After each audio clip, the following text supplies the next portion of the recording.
Em termos da Universidade de Évora, a sustentabilidade ambiental é de facto um dos pilares da sua ação em termos de investigação. Eu posso dizer que nós neste momento temos diversas unidades de investigação que desenvolvem a sua investigação precisamente nessa área, na área da sustentabilidade e muito obviamente na área da sustentabilidade ambiental. Existem vários projetos e projetos a nível europeu que são desenvolvidos pelo ICT e muito em torno desta questão do sequestro de carbono, e aí de facto aí também é uma linha de investigação também muito relevante. O Instituto de Ciências da Terra é um instituto que procura estudar a Terra, o sistema Terra de forma integrada, e de facto isso tem logo tudo a ver com a sustentabilidade, porque é a Terra que nos sustenta desde logo, não é? E, portanto, todos os estudos que fazemos aqui têm de facto a ver com o sistema Terra no seu conjunto. Nós estudamos a litosfera, estudamos a atmosfera, o ambiente, os recursos naturais, a água, a energia, os solos. Portanto, todas as várias componentes do sistema Terra e particularmente, claro, estudamos também o clima. Isto quer dizer que aplicamos técnicas desde a física, em particular a geofísica, à química, à biologia, à geologia e também já viram, à instrumentação e eletrónica. São pessoas com várias formações, portanto, multidisciplinar, para estudar o sistema Terra. E fazemos observação, como já tiveram também a ocasião de ver, fazemos modelação e fazemos instrumentação, como tiveram a ocasião de ver. Trabalhamos de várias maneiras, centrado sob a forma de projetos de investigação, que podem ser mais científicos ou mais de desenvolvimento, de inovação e de transferência de tecnologia. Trabalhamos também fazemos também prestação de serviços para empresas e outras entidades, na área, naturalmente, em que seja necessário investigação, e também produzimos patentes, trabalhamos em copromoção. O ICT é nacional, tem um polo na Universidade do Porto, outro na Universidade do Minho e outro em Évora. Ao todo somos 90 investigadores, dos quais 51 em Évora, e temos um total também cerca de mais de 60 investigadores que estão no início, portanto são estudantes de pós-graduação. Temos 6 grupos de investigação a tratar várias temáticas do sistema Terra, como tinha dito. Portanto, temos um grupo a tratar das ciências da atmosfera, da água e do clima, outro da energia, outro dos recursos, portanto, georrecursos e geomateriais. Temos um grupo a trabalhar na parte da geoconservação, outro na monitorização ambiental e um último da dinâmica da litosfera. Uma outra área em que estamos a trabalhar atualmente no ICT, em conjunto com outras unidades de investigação da Universidade, particularmente com o MED, das Ciências Agrárias e Mediterrânicas, também em conjunto com o Centro de Matemática, estamos a trabalhar na área da prevenção dos focos. Estamos a montar um novo centro, e esta sala aqui onde estamos é exatamente um centro ibérico de investigação em prevenção de focos e combate aos focos. É uma nova linha e, por exemplo, um estudo que fizemos agora recentemente tem a ver com a possibilidade de prevermos a ocorrência de relâmpagos, de raios, que possam, por si, induzir focos. Portanto, a área toda dos focos é naturalmente uma área de grande importância para a sustentabilidade da nossa floresta e por isso é uma área também importante esta temática. Com a geofísica sabemos a estrutura da Terra. Foi a geofísica, em particular a sismologia, que conhecemos todas as camadas da Terra. Sem conhecer as camadas da Terra é muito difícil depois tirar conclusões sobre qualquer assunto ou qualquer trabalho ambiental que se faz na superfície. Portanto, nós conseguimos ir a alguns metros ou até alguns quilómetros de profundidade. Podemos ir até o núcleo, mas também permite conhecer todo o sistema de ruptura, as fraturas que existem, rupturas que são os sismos, não é? Que nós temos que controlar para evitar os danos, e isto é um equipamento que vai permitir integrar um sistema que é a rede nacional do IPMA, que vão estar na Ponta de Sagres. Na Ponta de Sagres para apanhar as primeiras ondas que permite determinar os parâmetros críticos, se vamos ter um grande, um pequeno sismo.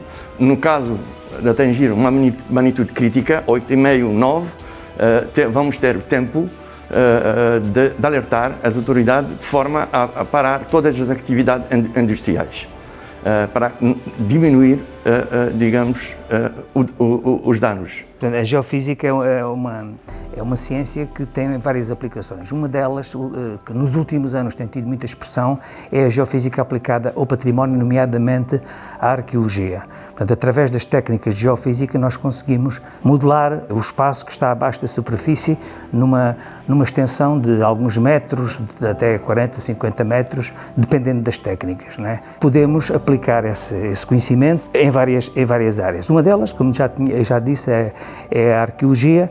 Outra delas pode ser a agricultura. É mais interessante para os agricultores atualmente fazerem fertilizações localizadas, cirurgicamente localizadas, onde é necessário, e reduzir, por exemplo, os nutrientes onde não é necessário, mas para isso tem que ter uma avaliação de toda a área, saber quais são as necessidades dos vários nutrientes, e a geofísica pode estimar esses valores. Pode resultar, e resulta muitas vezes, da atividade industrial ou da atividade também agrícola, poluição. E muitas vezes é preciso também, a poluição dos solos, por exemplo, é preciso também avaliar qual é o alcance dessa poluição, e a geofísica também consegue resolver esse tipo de situações. Para isso nós utilizamos um conjunto de métodos ativos e passivos. Os métodos ativos são aqueles que nós estimulamos o meio, e a partir dessa estimulação nós conseguimos medir algumas propriedades desse meio. Utilizamos, por exemplo, temos o georradar. O georradar emite ondas eletromagnéticas para o subsolo, e a partir da análise das ondas que são refletidas nas camadas do subsolo, nós podemos analisar algumas propriedades físicas desse meio.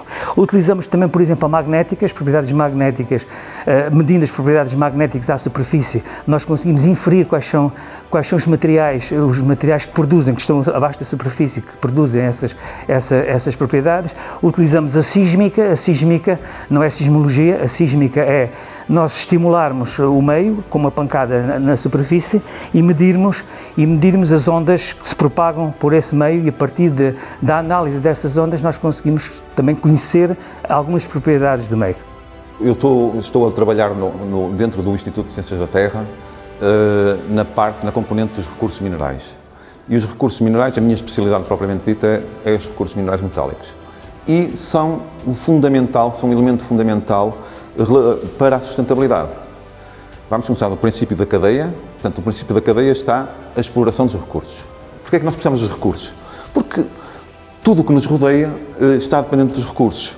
Eu posso pegar no telefone que tenho no bolso e um telefone destes tem cerca de 72 elementos cá dentro. E nós temos que extrair estes elementos para depois os podermos utilizar, e nós trabalhamos nesta cadeia de valor, portanto, desde o início, desde a sua pesquisa, e para se fazer a pesquisa é preciso conhecer os recursos, e portanto a geologia é fundamental nesse momento, e a cartografia. Um mapa destes é um exemplo exatamente deste tipo de abordagem, em que nós procuramos conhecer as rochas para conhecer os recursos que elas albergam. Depois, a seguir, é preciso criar toda uma cadeia de valor que vai fazer, ou que vai tentar que, no caso daqui, vamos dizer aqui do Alentejo, destes mais de 300 recursos destas ocorrências que aqui estão identificadas, que algumas delas possam se transformar em recursos. E depois desse aumento de valor para algumas destas ocorrências, aí sim, uma ínfima parte delas vai poder algum dia ser utilizada na exploração desses recursos, para depois todos nós termos então os nossos telefones, as nossas mesas, as torneiras, tudo o que nos rodeia vai depender disto. A segunda questão é que essa exploração vai ser uma intervenção no território. Ela só será uma agressão se essa intervenção depois não for mediada por um conjunto de ações que permitam que o território se recupere. Toda a parte seguinte da recuperação nós também atuamos. E nessa fase da exploração dos recursos, naturalmente, mais uma vez, temos feito trabalhos de procurar remediar ambientalmente aquilo que foi feito. Relativamente à questão do desenvolvimento sustentável e da cadeia de valores verde, vamos dizer assim, há que lembrar uma outra coisa fundamental, que é que a tecnologia que está por detrás de toda essa cadeia de novas metodologias para exploração verde, para desenvolvimento sustentável, necessitam todas elas de recursos minerais que são altamente tecnológicos. E, portanto, é fundamental cada vez mais a intervenção ser mais específica, mais tecnológica e, portanto, só através da exploração dos recursos e conhecendo muito bem todos estes recursos.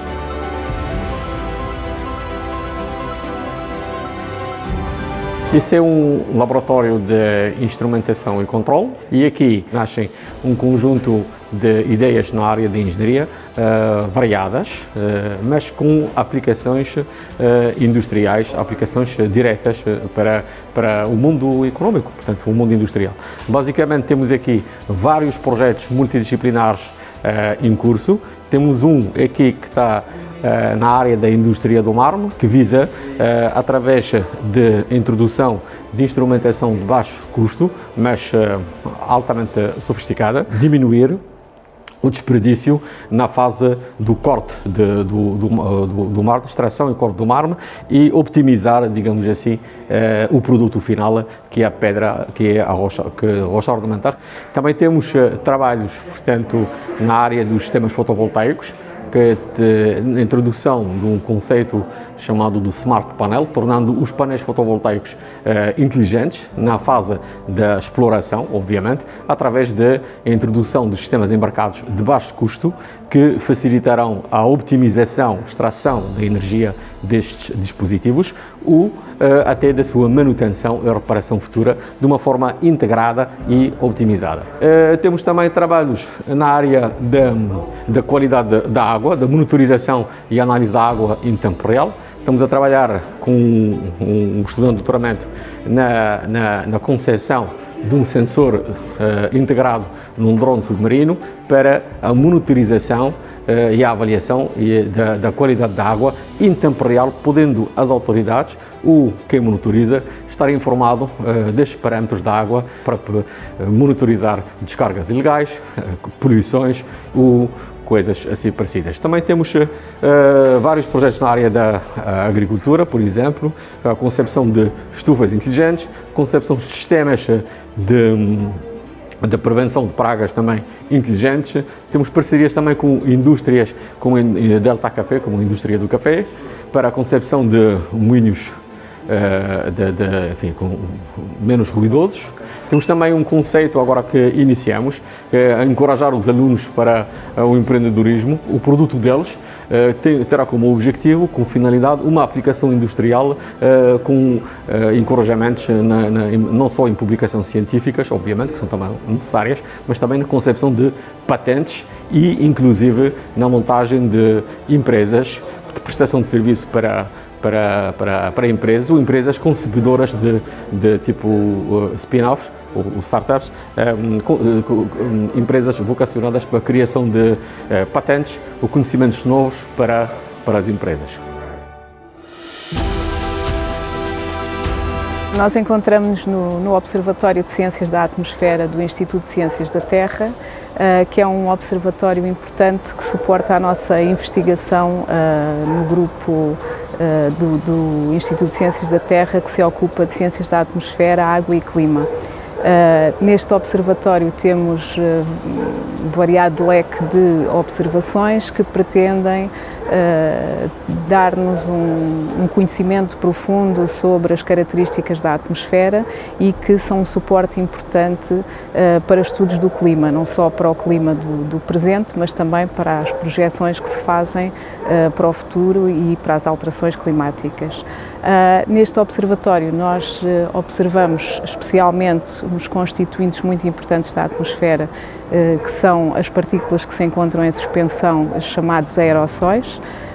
Temos instrumentação variada para estudo de aerossóis, que se encontra incluída em redes de observação internacional e, portanto, temos colegas em vários países do mundo que operam instrumentação semelhante, com características semelhantes, com os mesmos processos de calibração e e de qualidade e que, portanto, nos permite ter um termo comparativo entre as várias medições e podermos assim estabelecer comparações e estabelecer teorias e resultados sobre o que se passa em vários locais.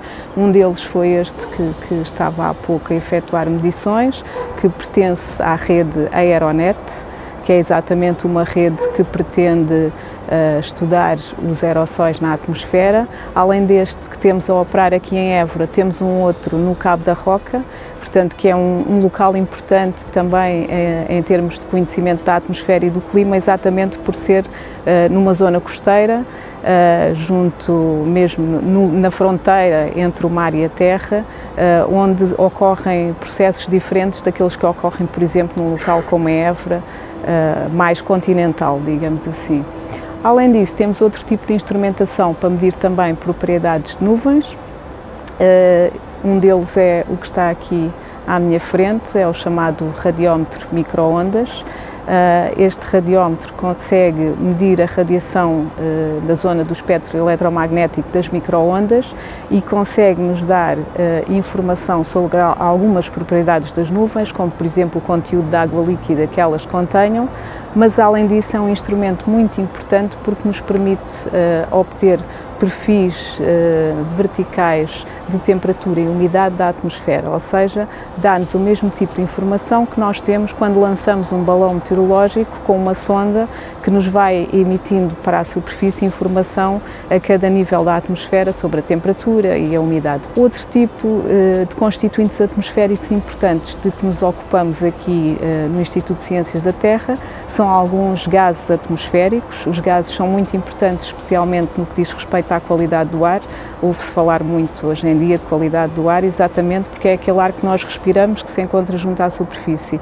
E nós fazemos medições, temos uma estação móvel de qualidade do ar, em que medimos o ozono, o dióxido de enxofre, os dióxidos de azoto, etc. Vários tipos de gases, além das partículas PM10, PM2,5 e também PM1, que estão muito ligados também hoje em dia a problemas de poluição.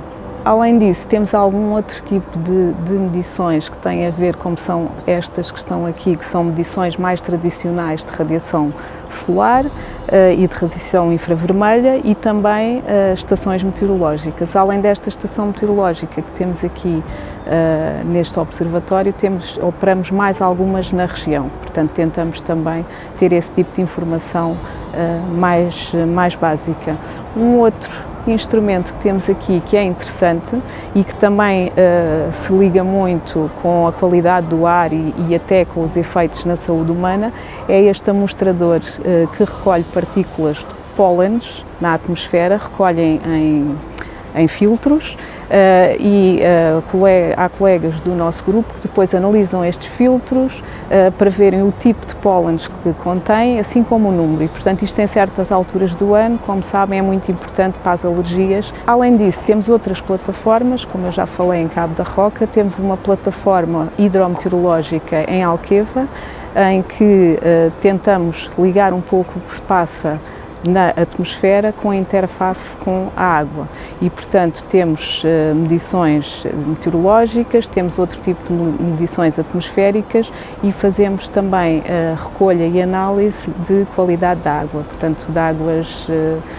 superficiais interiores, como é o caso da Alqueva. Temos um grupo forte também no interior do nosso grupo, de algumas colegas que trabalham em qualidade da água e que integram o laboratório da água da Universidade de Évora.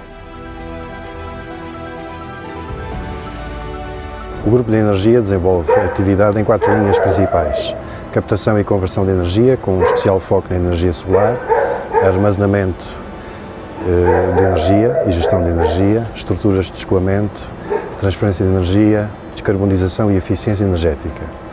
No caso da captação de energia solar, ela desenvolve-se essencialmente em energia solar térmica, energia solar fotovoltaica. No caso da energia solar térmica, pode ser de aplicações de baixa temperatura ou então de alta temperatura para a produção de eletricidade. Há também a investigação na integração de energia solar na indústria para calor de processo e outros tipos de aplicações de energia solar, nomeadamente tratamento de água, dessalinização. E o caso da energia solar tem aplicações muito transversais a muitas áreas. Associado a isso, muitas das vezes também aparece o problema do armazenamento de energia. Esse é um problema que também está a ser investigado aqui, para poder ter energia disponível nas horas em que os consumos são mais elevados. E também com isso o problema da gestão da energia, como gerir a captação e o armazenamento da energia. Depois há outra linha de investigação mais fundamental na área de estruturas de escoamento e transferência de energia, transferência de calor. Portanto, são fenómenos que são investigados aqui e há projetos sobre isso, e que são fenómenos que aparecem em muitas dessas aplicações de energia solar e da conversão e transferência de calor. Depois, outra linha de investigação é a descarbonização, e aí há dois aspectos: a introdução de novos combustíveis, nomeadamente hidrogênio, e a captação e armazenamento de CO2. Também há projetos a serem desenvolvidos nesta área, inclusive aqui na região do Alentejo, a prospecção de locais para armazenamento de CO2 e com isso contribuir para a descarbonização da economia. Em relação à eficiência energética, muitas das vezes aplicada, ou a maioria das vezes aplicada a processos industriais, o que se procura é otimizar equipamentos e conjugar isso com a introdução de novos combustíveis e também, uma coisa que eu não referi, com a introdução de energia solar na indústria. E há projetos também a serem desenvolvidos nessa área. Esta questão da energia solar eu volto a reforçar porque é, digamos, um foco e há um aspecto essencial para o desenvolvimento de todas estas coisas que eu falei, que é conhecer o recurso. E é uma das coisas que também tratamos aqui, porque isso é transversal a tudo, precisamos saber quanta energia chega e como é que ela varia no tempo e no espaço, para depois prosseguir com todas as outras linhas de investigação. E um exemplo é um equipamento que temos aqui instalado no Observatório do Instituto de Ciências da Terra.